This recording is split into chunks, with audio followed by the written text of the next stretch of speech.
Welcome to Adobe Photoshop. This is the main screen that you will see when you load Adobe. The most important thing that you have to remember is that Adobe is an application that will help you modify pictures, edit pictures, or paint, or create art. On top of the screen, you will see the menu bar.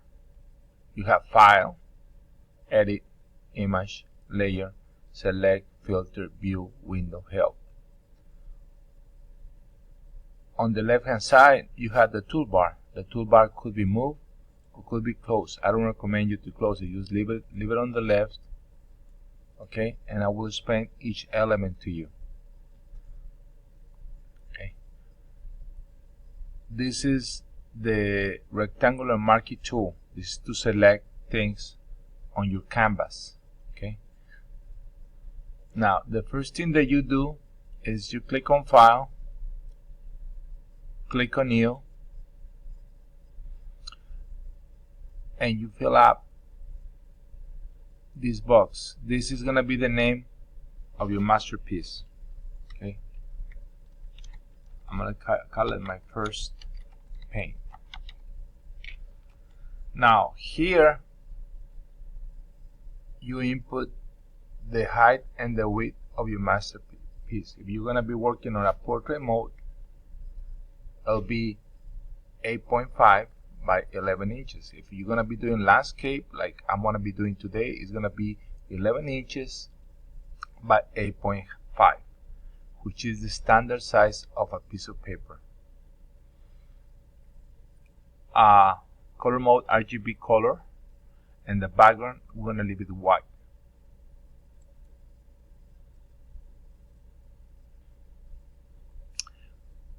You open it up, and that's your canvas. That's where you're going to be working. Okay. I'm going to go back to the menu bar, to the toolbar. I'm sorry. This is the rectangular marquee tool. This is the magnetic lasso tool.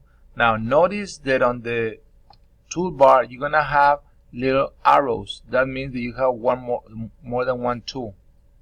For instance, if I right click here under the magnetic lasso tool, I'm going to find out that I have 3 tools, so I can choose any of those tools there.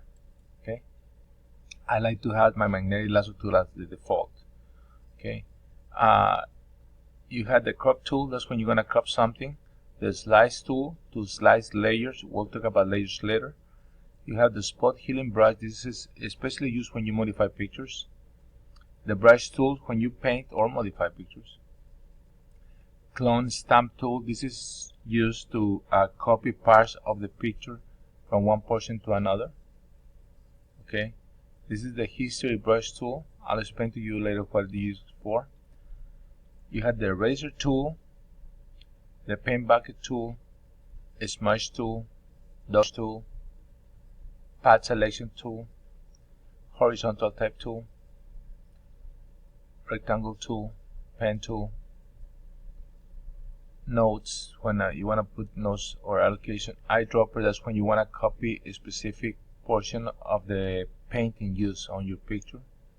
Okay, you have the hand tool, the zoom tool. Now this is the foreground color that you're using, and this is the background color that you're using. Okay, we'll talk about the rest later. Okay, now let's just paint something really quick. Okay, I'm gonna do a nice cape. This is gonna be the first painting that you do when you get to my class. Okay, to paint an escape, you're gonna right click on the bucket tool and choose the gradient tool. Okay, now you're gonna see that it opens this little window here. Okay, this is the type of gradient that you're gonna be using. Now you're gonna click in there. Okay, this is gonna be a picture of a night, so choose I like to choose the black and white background and then modify it. I'm gonna modify it with a blue color. So I click here on the color stop, okay, and I double click in there. So it's gonna open my color picker, and I'm gonna put a blue there.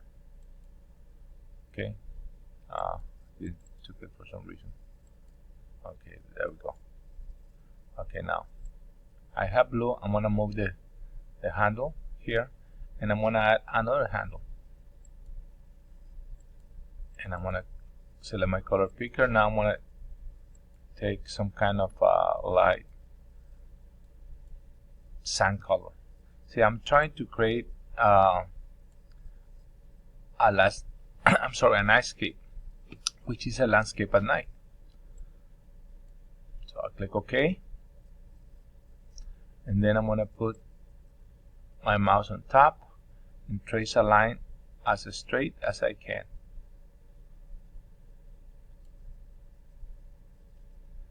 Now, it doesn't look like much, but I can see I have too much blue in there. I want to have more black color here in this portion to make it look like it's at night, and I want it to make it look like a beach at night. Okay, so what I'll do, I'll use move the mouse a little bit down to the bottom. Now notice that I didn't want all the way to the top. I'm trying to see how it's gonna look. So I'm gonna need more black, so I can go back here, and I'm gonna add another handle here, and this is what I'm gonna do. I'm gonna add black, but a little bit, not that much black. It's a little bit gray than the original black, so we can have different shades of the night.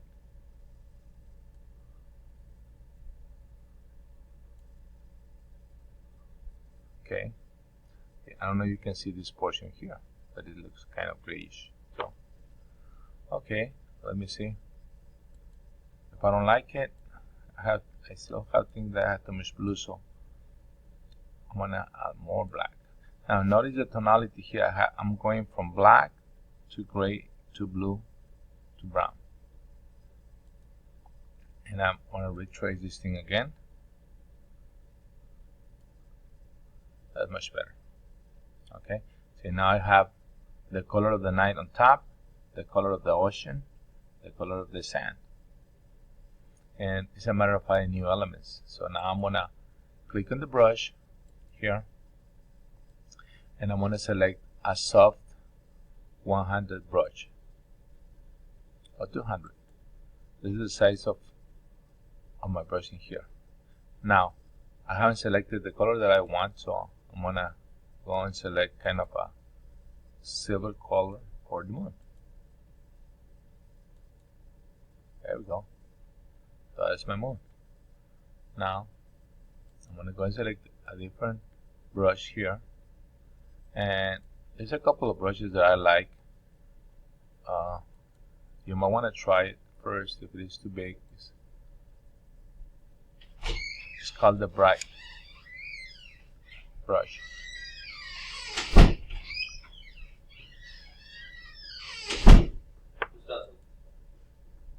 So I use this to put stars on my painting.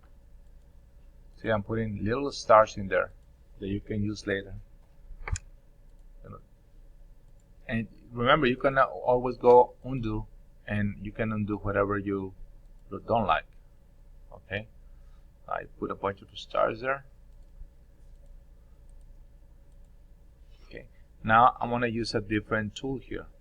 Here I'm gonna look something that is called the dodge tool. The dodge tool takes paint away from the canvas, and I'm gonna use this to create the reflection of the moon. So that's the reflection of the moon. Now I'm gonna use another brush to get some kind of a dun grass here. So I'm gonna select a different color. For my foreground, I'm gonna select a little bit green, and for my background, I'm gonna select kind of a brownish color. Now the size of the brush matters, so it matters when you use perspective. So the farther away that you are from things, the smaller that they're gonna look. So I'm gonna decrease the size of my brush here. So this thing looks too small. That's too small, actually. a little bit bigger. And I think I'm using the wrong brush. Hold on a minute. Oh.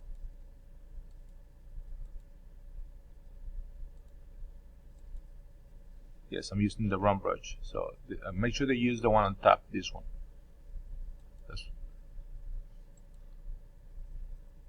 And select the proper diameter. There we go. Now you can see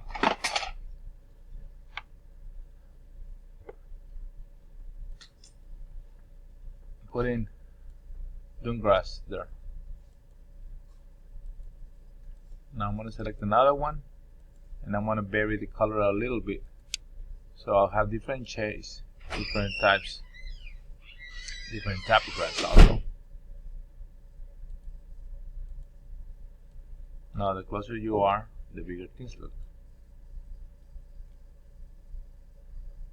Okay.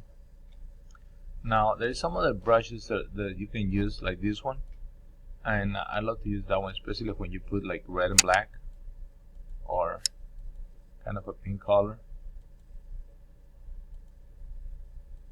and you can create a brush like this, then change it to black, so I'll give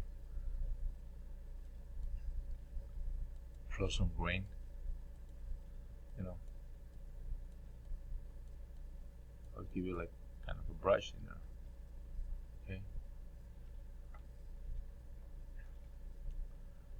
What other element can you add to the? I would like to add like a little bird in there, so you know, you can think of a bunch of elements that you want to add to your picture.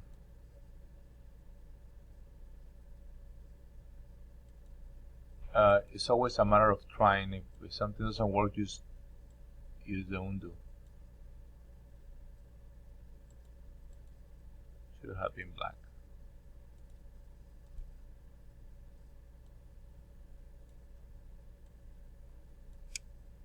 Couple of birds flying against the moon.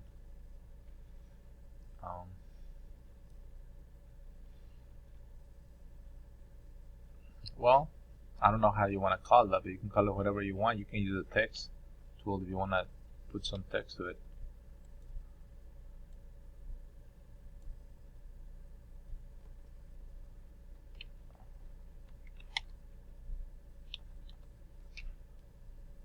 To change the color of the text, you come here.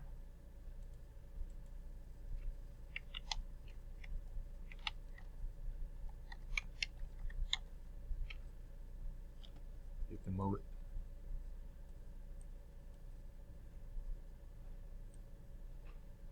And that's it. To save it, you click File, Save As, and remember, save it as a JPEG, so it'll be web ready if you want to publish or something. You know, you can save it as a JPEG with that. And that's about it. Don't forget to save it and have fun with Adobe Photoshop. Thank you.